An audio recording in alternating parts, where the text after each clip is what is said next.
ഇഡ്ഡലിക്കും ദോശയ്ക്കൊക്കെ ഉണ്ടാക്കാൻ പറ്റുന്ന നല്ല ഒരു സാമ്പാറിൻ്റെ റെസിപ്പി ആയിട്ടാണ് കേട്ടോ ഞാനിന്ന് വന്നിട്ടുള്ളത്. നല്ലതെന്ന് പറഞ്ഞാൽ ഭയങ്കര ഈസി ആയിട്ട് നമുക്ക് ഉണ്ടാക്കാൻ പറ്റുന്നതാണ്. ഒരുപാട് പച്ചക്കറികളൊന്നും വേണ്ട. അപ്പോൾ ചട്ടി അടുപ്പത്ത് വയ്ക്കുക, കുറച്ച് എണ്ണ ഒഴിക്കുക, കടുക്, ഉലുവ, ഉഴുന്ന് ഒക്കെ ഉഴുന്ന് പരിപ്പൊക്കെ ഇട്ടിട്ട് അത് നന്നായിട്ട് പൊട്ടി വരുമ്പം വെളുത്തുള്ളി, ചെറിയ ഉള്ളി, കറിവേപ്പില, വറ്റൽമുളക് ഇതൊക്കെ ഇട്ടിട്ട് നന്നായിട്ട് ഇളക്കിയതിന് ശേഷം ഒരു മീഡിയം സൈസ് സവോള നന്നായിട്ട് ഉപ്പിട്ട് ഇളക്കി നന്നായിട്ട് സോഫ്റ്റായിട്ട് വരുമ്പോൾ തക്കാളി ഇടുക. തക്കാളി ഇട്ടിട്ട് നന്നായിട്ട് ഇളക്കുക.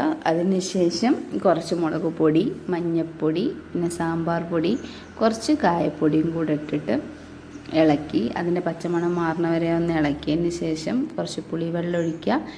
പുളിവെള്ളം ഒഴിച്ച് ആവശ്യത്തിലുള്ള വെള്ളം ഒഴിച്ചതിന് ശേഷം കടലപ്പൊടി 2 ടീസ്പൂൺ ഇട്ടിട്ട് കുറച്ച് വെള്ളം ഒഴിച്ചിട്ട് റെഡിയാക്കും.